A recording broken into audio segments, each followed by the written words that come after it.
হলো আইওসি। তার মানে একটা খেলাকে যদি আমরা সিস্টেমেটিক ভাবে করতে চাই তাহলে সবার আগে যেটা প্রয়োজন হয় একটা সংস্থা, যে সংস্থা একটা সিস্টেমেটিক ভাবে খেলাটাকে পরিচালনা করতে পারবে।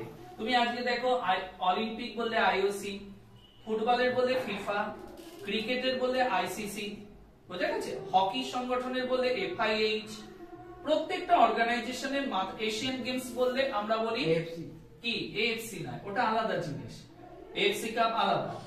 তো আমরা আমাদের যদি বলা হয় এশিয়ান গেমস যদি বলি তাহলে এশিয়ান গেমস এর সংগঠন আগে একরকমের ছিল, এখন হচ্ছে Olympic council of Asia OCA. তো প্রত্যেকটা অর্গানাইজেশন এক একটা ইভেন্টকে পরিচালনা করে, বোঝা গেছে। কমনওয়েলথ গেমস এর জন্য আলাদা সংগঠন রয়েছে প্রত্যেকের। বাট এই খেলাটা হলো পৃথিবীর মধ্যে সবচেয়ে বড় একটা ইভেন্ট, মানে এটাকে আমরা বলি একটা উৎসব, খেলাধুলার একটা উৎসব বলা হয়ে থাকে।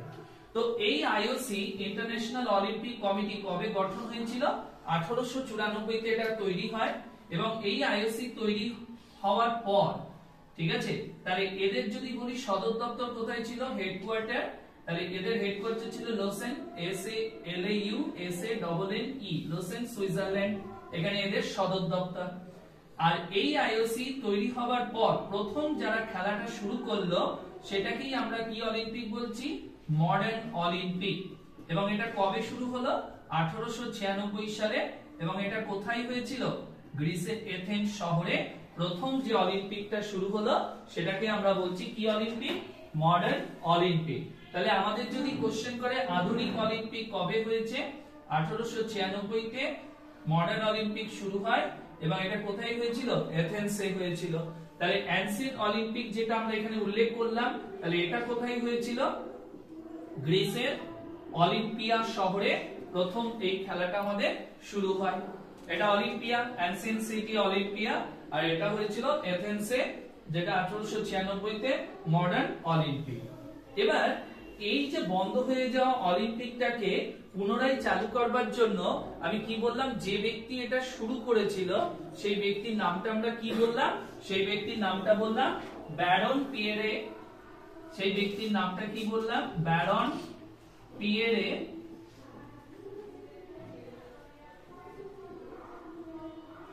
দা কোবার্টিন বা কাওয়ার্টিন, ঠিক আছে, এই ব্যক্তি যিনি তোমার এই নতুন করে এই অলিম্পিক গেমসটা পরিচালনা করবার জন্য কি গঠন করেছিল?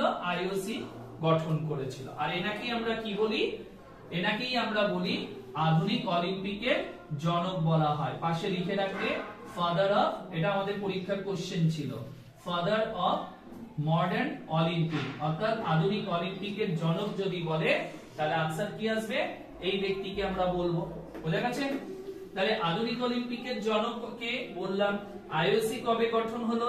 আইওসির হেডকোয়ার্টার, প্রথম যে খেলাটা শুরু হলো এটাকেই আমরা কি বলছি? আধুনিক অলিম্পিক। কবে শুরু হয়েছিল? 1896। আর এই পিরিয়ডটা যেটা হয়েছিল এটাকে আমরা কি বলি?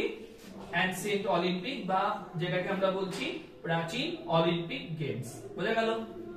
এবং এই অলিম্পিক শুরু হওয়ার পর থেকে যেটা আমাদের কত বছর অন্তর হতো, এটা মনে রাখবে, প্রতি 4 বছর অন্তর এই অলিম্পিকটা অনুষ্ঠিত হতো। তাহলে হেল্ড ইন এভরি 4 ইয়ার্স। যদি বলা হয় এই অলিম্পিকটা ক বছর অন্তর হতো? 4 বছর অন্তর করে এই খেলাটা আমাদের অনুষ্ঠিত হতো, যদি আমাদের বলা হয়। ঠিক আছে, যেটা আজও আমাদের এই প্রসেসে বা এই নিয়মে এই অলিম্পিক গেমস এখনো চলছে। বুঝা গেল? তাহলে এখন যদি কোশ্চেন হয় অলিম্পিক গেমস ক বছর অন্তর করে হয়? 4 বছর।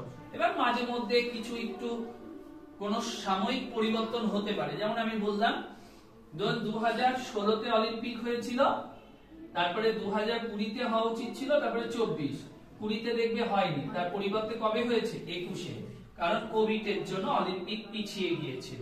বাট নিয়মটা 4 বছর, ওই জন্য আমাদের 20 পরে 24-এই হয়েছে। হওয়া উচিত ছিল তো 25-এ তাহলে, কিন্তু তা নয়, শিডিউলটা 24। বোঝা গেছে? এইভাবে অলিম্পিক গেমস আমাদের অনুষ্ঠিত হয়। এবার